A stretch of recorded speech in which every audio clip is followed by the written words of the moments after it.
¿Cómo está la situación dentro de la Argentina de hoy en el tema energético? ¿Cuánto puede condicionar el crecimiento y las perspectivas de desarrollo para este tiempo y el próximo año? Será uno de los temas para hoy en Debate Industrial. También el tema de las pymes. ¿Cómo hacer para crecer ese paso de la idea, de la iniciativa, del emprendimiento a convertirlo en una instancia que le permita a cada uno tener un mejor desarrollo? Además, vamos a hablar del 7D, lo que ocurrirá el 7 de diciembre, el tema de la ley de medios y su impacto en la industria de la radio y de la televisión. ¿Qué va a significar para los canales? ¿Se perderán puestos de trabajo? ¿Habrá más? ¿Se generarán más instancias de producción? Temas para hoy en Debate Industrial. Soy Néstor Esclausero y ya comenzamos a compartirlo. Alberto Devoto fue secretario de Energía de la Nación. Alberto, gracias por venir. ¿Qué tal? Buenas tardes. A ver, le decía, ¿cuáles son las posibilidades de limitar el crecimiento en el escenario energético que tenemos, ¿no? De acuerdo, el tema energético va a impactar o puede impactar de dos maneras. Una es en la medida en que se vayan produciendo restricciones en el abastecimiento, cosa muy probable en el tema eléctrico en particular. Eso condiciona la actividad industrial, sobre todo porque ustedes recordarán que el gobierno en general, ante un exceso de demanda, tiende a cortar a las industrias. Claro. ¿No? Ocurre en invierno con el gas. Bueno, privilegia, como política, privilegia el consumo residencial en desmedro del consumo industrial. O sea que ese ya de por sí es una barrera o es un tope que puede tener la actividad productiva en nuestro país. El otro impacto es de tipo fiscal, o sea, esta política que en materia de electricidad está obligando a utilizar una cantidad de combustibles importados, impacta en el balance comercial, o sea, la energía que antes era superavitaria, en estos momentos es deficitaria y crecientemente deficitaria. Es decir, que tenemos que tener un montón de dinero. Muchas divisas Claro, para importar esos el famoso tema de los dólares que hay que guardar, muchos de ellos van para la energía. Van para energía. Hoy, claro. ¿Y una energía que es cara, se paga cara? No, la energía precisamente, que esa es la otra cara, que sería la interna, es que recibe una cantidad cuantiosa de subsidios, que también es creciente, lo cual impacta en las cuentas públicas. O sea, esos subsidios cada vez estamos en 70, 80, 90 mil millones de pesos, que es una parte sustantiva del presupuesto nacional. De manera que vemos que hay tres factores que convergen, digamos, condicionando la actividad productiva del país. Por un lado, las restricciones directas, físicas, de menor abastecimiento, y por otro lado las restricciones de tipo financiero, tanto externas como internas, tanto la falta de divisas, que pueden ser importantes para obtener insumos que no se producen en el país para que la maquinaria produzca, y locales porque, bueno, presupuestariamente cada vez el sector energético demanda, el sector energético y el sector transporte, ¿no? Cada vez demandan más recursos vía subsidios del Estado. Y eso hace que tengamos tarifas relativamente o muy bajas, le diría, muy bajas y muy distorsionadas, porque son bajas en la capital federal y en Gran Buenos Aires, no son tan bajas en el interior. No. O sea, Santa Fe es carísimo. Santa Fe y Córdoba son también muy caras. Otras provincias han permitido determinados ajustes, de manera que tenemos un panorama desequilibrado y yo diría inequitativo, porque pagamos, digamos, porque además los subsidios se financian con impuestos que pagan también. Ahora, puede pasar Córdoba también que y haya Santa Fe. actividades industriales que digan, si la energía sube mucho, a mí no me conviene y no produzco, ¿o no?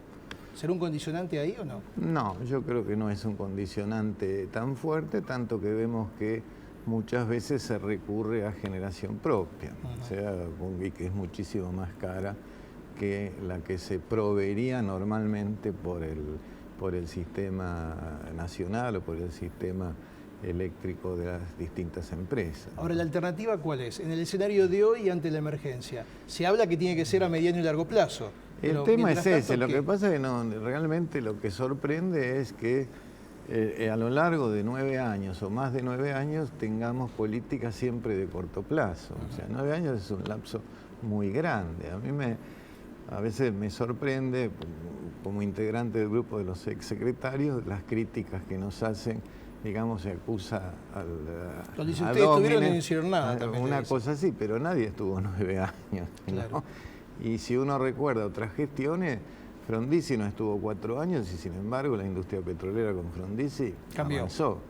En otras administraciones en pocos años se dio vuelta, apareció los recursos gasíferos de Neuquén, se hicieron gasoductos, estuvo el plan Houston y todas fueron administraciones que tuvieron menos de 9 años. Pero yo creo que en todos esos casos había fundamentalmente una visión de largo plazo. Podemos discutir si estaban bien o mal las políticas, eso estamos de acuerdo, eso siempre va a ser controversial, pero disponer de 9 años y moverse en el cortoplacismo, digamos, en ver qué va a pasar mañana a la mañana es algo insólito para un sector que tiene rasgos muy especiales. A largo plazo. Es capital intensivo, maduran lentamente, las obras exigen tiempo. Dígame, ¿cuál es la expectativa real sobre el tema del shale gas y el shale oil, este gas y petróleo que tiene una forma distinta? Todo indica que la Argentina posee un recurso importante, Para que el recurso se convierta en reserva, hay que invertir. Hay que sacar. Geológicamente nos dicen que existe y aparentemente es así y ojalá sea así. Pero ¿No hay certeza de que sea así? Hay una certeza geológica. De todas maneras, hay que entrar, hay que perforar, hay que invertir para cuantificar. Cuando esos recursos se conviertan en reservas, entonces sí podremos destapar saber qué es lo que pasa. Botellas de champán. Porque alguno dijo, esto puede ser el Golfo Pérsico del futuro. Podría ser, pero eso lleva 5, 6, 7 años para desarrollarlo. Estamos viendo una experiencia importante, la de Estados Unidos, es un país tradicionalmente importador de energía y además que retiene políticamente, pero todos los especialistas indican que Estados Unidos en un plazo relativamente corto se va a transformar en un gran productor y posiblemente exportador. Hoy, de hecho, ya con Canadá están trabajando con esta tecnología, ¿no? Efectivamente. Ellos han desarrollado muy bien, pero es una tecnología costosa, o sea que requiere más pozos para extraer la misma cantidad, porque hay que romper rocas, hay que inyectar. Va a tener críticas ambientales, porque se utiliza mucha agua para romper Igual vi que había un proyecto que no era de agua, sino que era comprimido, que había una instancia intermedia. Habría que ver, eso también es algo que merece ser estudiado, merecen ser estudiadas las alternativas posibles para desarrollar de la manera más eficiente un recurso que posiblemente tengamos y que el día que lo podamos explotar veremos qué pasa. Va a cambiar. Alberto, le pregunto, ¿qué ocurre con los domicilios? Porque el cable que llega a casa parece que ese es el gran problema, ¿no? Hoy es el gran problema. Efectivamente, yo he escuchado al ministro que ha dicho que la producción no tiene demasiados problemas, está un poco atenuada por la baja del nivel de actividad, pero concedamos que podría criticarse el tipo de generación, el tipo de combustible que se usa, etcétera. El transporte más o menos funciona, incluso en algunos tramos está sobreinvertido, pero el sector de distribución, o sea, el que nos lleva a cada uno de nosotros, después de 9 años de tarifas congeladas es muy difícil pretender, o han hecho muy poco o nada. Es cierto que el Estado Nacional en algunos casos ha hecho algunas obras importantes, las ha financiado, a sabiendas de que las empresas, aún obligaciones contractuales de las empresas las ha hecho el ¿Eso qué Estado. significa? ¿Que vamos a tener cortes más Eso significa seguido? Un sistema de distribución frágil. O sea que, digamos, lo del otro día creo que fue algo excepcional, un apagón de esa magnitud, no creo que podría reproducirse, pero no es tan común, pero sí, digamos, una cantidad de focos que se van cortando en que abarca algunas manzanas. Y además el año electoral va a ser complicado también. Eso, bueno, por supuesto. Alberto Devoto, gracias por contarnos esto. Muy muchas amable. Gracias por la invitación. Pausa la primera, enseguida volvemos.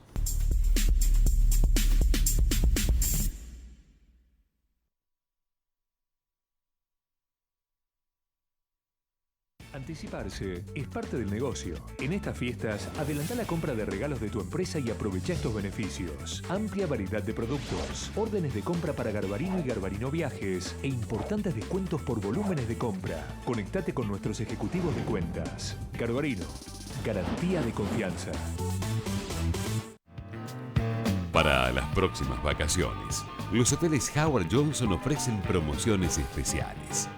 0810-122-4656. 0810-122-4656. Howard Johnson makes you feel at home.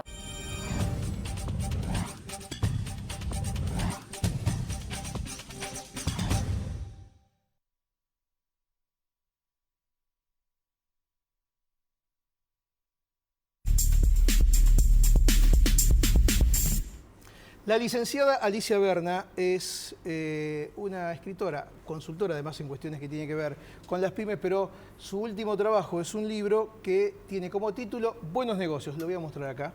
Logre que su pyme venda mejor. Alicia, bienvenida, ¿cómo estás? Muchas gracias, Néstor. Un placer estar acá acompañándote. Qué título, qué detalle este, ¿no? Lograr que el negocio venda más, ¿no? Y convertirlo en una pyme. Que hay que hacerlo ¿cómo? Bueno, justamente la idea de este libro, para mí la inspiración, fue que sea una caja de herramientas que sirva por un lado como disparador para un empresario pyme, un emprendedor, para que reflexione sobre la situación comercial de su empresa, para que pueda diagnosticar y ver en qué situación se encuentra, y a partir de ahí hay muchísimos tips y paso a paso para generar acciones comerciales que están probadas con metodología argentina de pymes de acá y de Latinoamérica, para incrementar los resultados no solo a nivel vender, sino a nivel rentabilidad, que la venta genere o potencie la mayor rentabilidad posible. ¿Cuáles son los principales problemas que vos dirías que hay en las pymes? Mira, en general, digamos, si hablamos de tasa de supervivencia, solo un 3% de las pymes sobreviven a los 5 años. ¿De las nuevas? De las nuevas. O sea, tenemos muchísima generación de emprendimientos, pero la mayoría quedan en el camino. A los 5 años nos quedan 3 de cada 100. Epa. Pocas, no es menor, muy pocas. Claro. O sea que si hablamos de generar empleo, de desarrollo de cadena de abastecimiento y de cadena de comercialización, yo creo que los emprendimientos y las pymes, empezando con las pequeñas, ¿sí? Son la clave, es donde tenemos que apuntalarlo. En general se habla de falta de financiamiento. Todo el mundo es te como dice que eso, es el tema, es el tema así del momento. Ahora, no es la única, hay 5 razones. Estamos hablando de desarrollo de los líderes, o sea, del empresario pyme en sí mismo que no sabe delegar, con lo cual está por un lado vendiendo, por otro lado manejando el banco, por otro lado la administración. Ese se diría que es el tema de la familia, ¿no? En general, gran parte de las pymes son familiares y este tema de la delegación es un tema complejo, ¿sí? Porque sé hacerlo yo, aprendí a hacerlo, construí una empresa, pero no puedo explicárselo a otro y no tengo nada escrito. El tema comercial es otro de los grandes motivos, ¿sí? De las fallas, porque en general justamente el mejor vendedor es el empresario pyme, que hizo la empresa y que comenzó a vender. Abajo. Ahora, el desafío en lo comercial es ¿cómo consigo un vendedor? Un vendedor exitoso, un vendedor de alta performance, o sea, cómo lo selecciono, cómo lo incorporo, cómo lo controlo, cómo lo oriento. Sí, hay muchos pasos que eso en una pyme, en una multinacional, esto tiene muchísimos procedimientos, hay una carpeta entera. Tiene herramientas y gente además. Muchísima gente, mucho know-how, que esto ya se hizo en varios países, en varias unidades de negocio. En una pyme se hace por primera vez. Claro. ¿Y hay resistencia a eso o no? En general, ¿es una problemática? Digo, es una problemática. Decir, ¿para qué voy a cambiar si hasta acá vine bien? No, es una problemática porque, ¿sabes qué? Lo ven en el momento del crecimiento. O sea, mientras que la pyme tiene una estructura pequeña, que estamos hablando del empresario pyme y 3 o 4 o 5 personas, máximo 10, todavía se puede manejar. Si él quiere dar un salto, que en cierto momento se marca ese salto de crecimiento, entra en la crisis de crecimiento. Claro. Siempre hablamos de crisis, pero parece una crisis negativa. Para atrás y ahí para adelante. Ahí para adelante. Tener que crecer, tomar gente, gastar más, invertir. ¿Hasta dónde tendría que vender para que esa persona se repague? ¿Hasta dónde entonces el crecimiento me impacta en mayor rentabilidad? Bueno, hay gente que viene acá de las pymes que te dicen, yo la verdad podría crecer, pero prefiero quedarme como estoy. Es mucho problema. Es un tema, porque justamente si vos no tenés una estructura que te respalde, es él mismo y no tiene más capacidad de horas. Claro. O sea, no puede trabajar más horas. Entonces, acá viene el problema de tener que armar una estructura, de poder procedimentar, de poder delegar, de poder tener métodos de control que no sean miro al otro. Sí, hablamos mucho de esto del work móvil, del teletrabajo. Más allá del teletrabajo, en la misma pyme uno tiene que poder apostar a dar un objetivo, a dar un método y después a controlar por resultados. Que ese es el gran tema, cuando llega el momento de rendir cuentas. Y vos tenés aquí en tu libro, en este trabajo, ¿qué tenés? ¿Ideas generales en esta dirección para cada punto? Y lo que está volcado ahí es la metodología. Nosotros, yo soy directora de AB Consultores Pymes, trabajamos ya hace más de 7 años con pymes de Argentina en gestión comercial. Entonces ahí está volcado todo el paso a paso de la metodología y en cada caso, como para demostrar que esto se puede hacer, hay casos de éxito de empresarios pymes argentinos, ejemplos concretos con que en esta situación, por ejemplo, cómo fijar objetivos o cómo contratar a un vendedor, ante una situación problemática, ¿cómo se puede salir de esa situación? ¿Sí? Y se está presentando ahora el miércoles que viene. Sí, se está presentando el miércoles que viene en el Hotel Argenta Tower a las 19 horas. Por supuesto están todos invitados. Y, Esto es en la calle Juncal, ¿no? Juncal 868. Casi la 9 de julio por ahí. Hay muy cerquitas, sí, a un par de cuadritas. Buenos negocios, logre que su pyme venda mejor. Supongo que para vender mejor también hay que comprar mejor, ¿no? Es parte de la clave. Parte de eso. Sí, hay gente que no piensa que tiene que comprar bien para poder vender mejor. Eso es lo que se llama cadena de abastecimiento, que es pienso cómo compro para después cómo vendo. Está bien. Sí, ¿Y ya está en distribución el libro? ¿Cómo viene? Ya está en distribución, ahora hace muy poquitos días, así que bueno, está con la editorial Andrómeda, está en todo el país, está llegando también a distintos países de Latinoamérica, así que con muy buenas repercusiones y bueno, y esperamos contar con muy buena presencia en el evento de lanzamiento. Gracias nuevamente y mucha suerte. No, por favor, un placer, Néstor. Pausa, cuando volvamos, el 7D.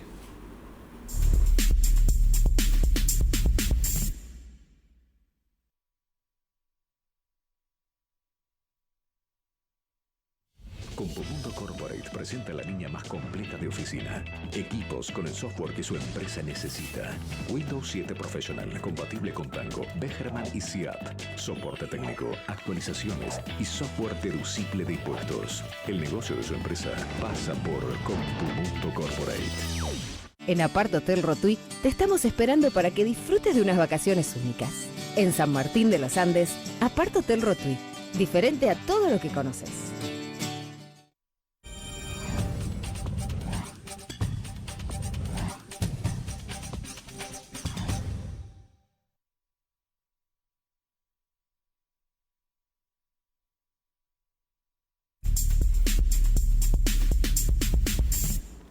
Enoch Aguiar fue secretario de Comunicaciones, es su nombre del área, profesor universitario. Enoch, gracias por venir. Placer. A ver, el 7D, el 7 de diciembre, ley de medios plena, ¿qué significa esto?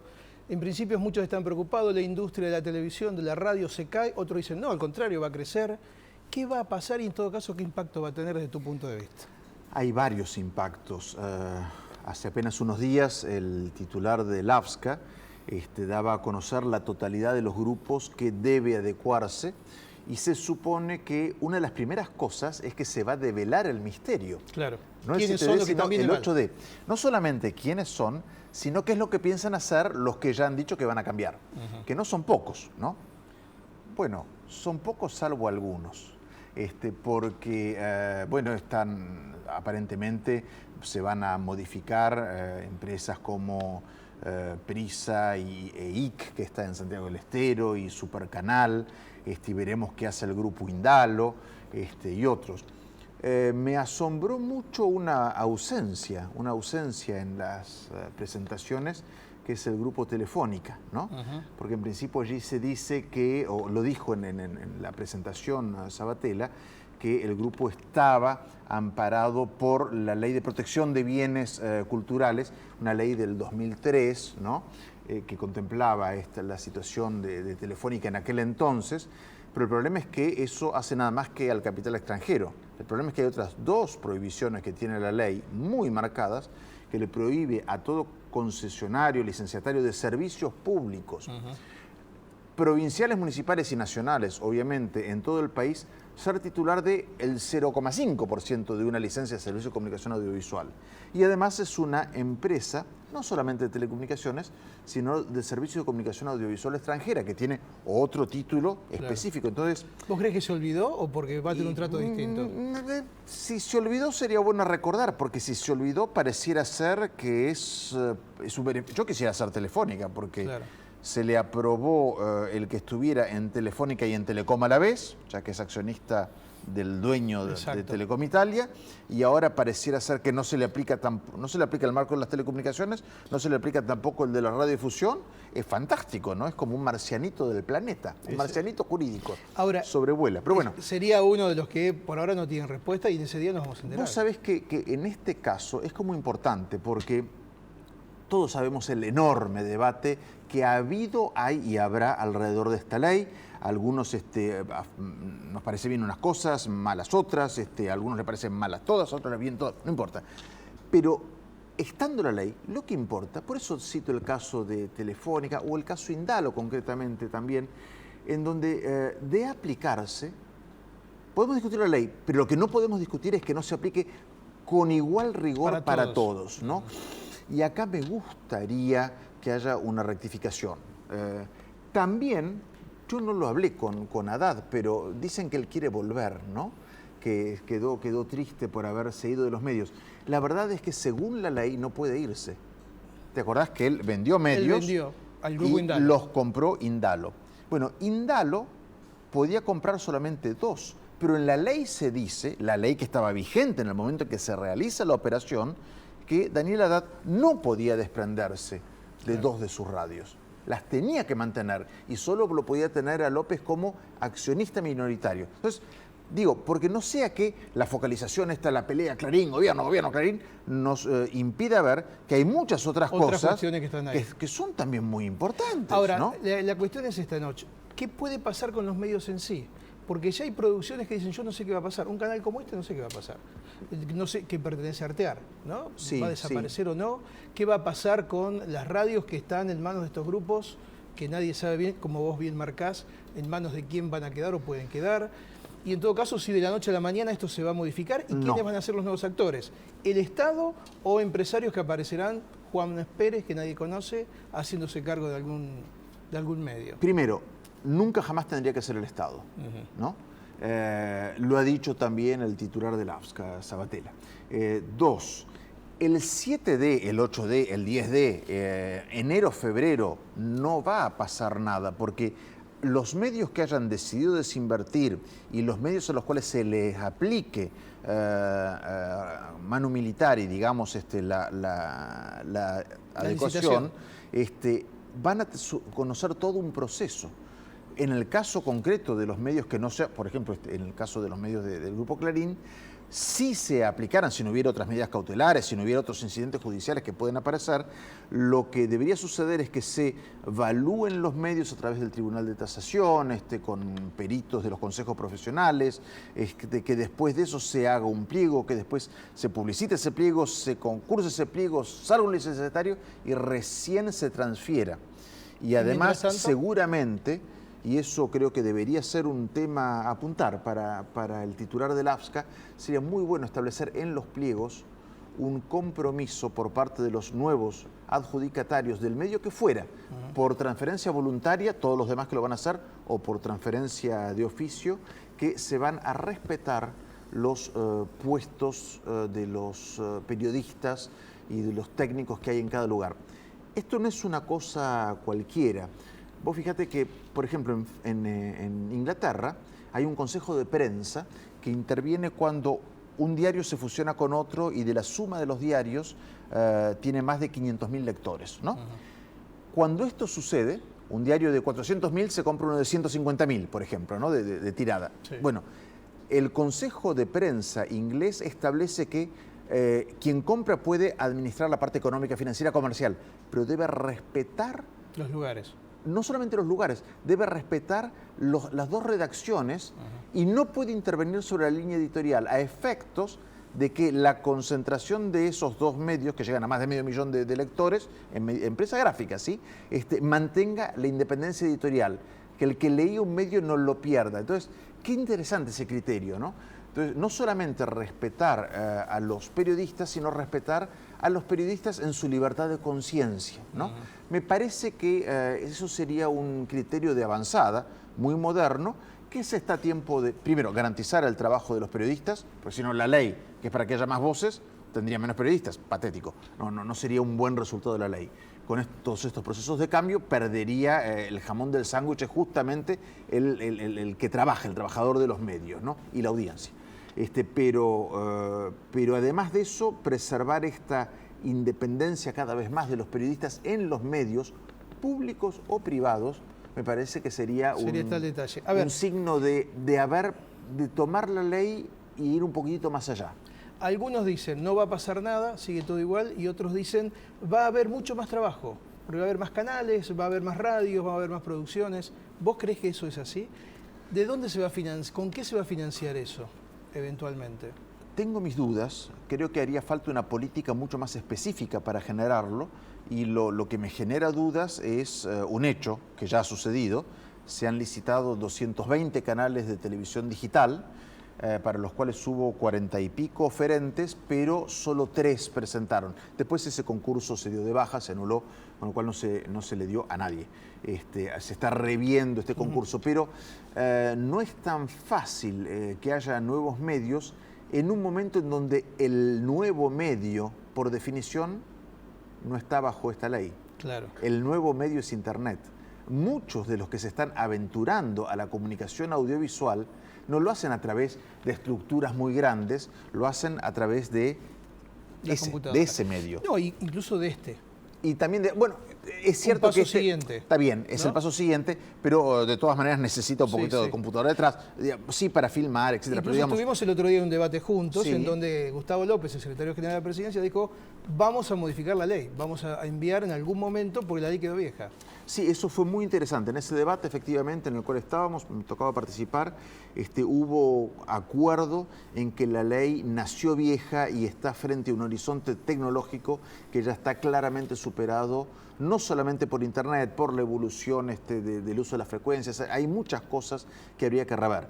Digamos, es una ley que se dictó un poco para tomar revancha del pasado, pero con los ojos demasiado puestos en la historia y no en el futuro. Y a veces no es bueno decidir el futuro mirando por el retrovisor. Uno puede pegarse una piña. ¿Vos pensás que esta es una discusión de plata o es una discusión de trabajo y contenido? ¿Cuál discusión? ¿La de la ley? La discusión que hay, sí. El famoso 7D, digamos, como tomar como título eso, ¿no? No, esta claramente ha sido una discusión. Hay 2 discusiones detrás. Una discusión legítima de verdaderos derechos de gente que quería acceder y no podía, asociaciones, fundaciones, cooperativas, personas que nunca habían accedido a tener concursos abiertos de radio, de televisión, etcétera, que es lo que rodea, lo que le da legitimidad a todo el proceso, pero en el centro un terrible debate político entre medios y sistema político que antes eran íntimos amigos, que después se transformaron en profundos enemigos. Digamos, está teñido de política coyuntural, concreta, gubernamental, del hecho cotidiano, todo el debate sobre la ley, ¿no? Que debería ser bastante más estructural. Por eso que a cada vez que se plantea un debate que tiene que ver con la sangre, con los Montescos y los Capuletos, con la pelea política cotidiana, hay que inmediatamente matizarlo con lo profundo de la ley, que es lo que debemos pensar y reformar. Enoch, gracias por contarnos esto. Muy amable. Un placer. Llegamos al final del encuentro de hoy. La próxima semana con más debate industrial. Gracias por elegirnos.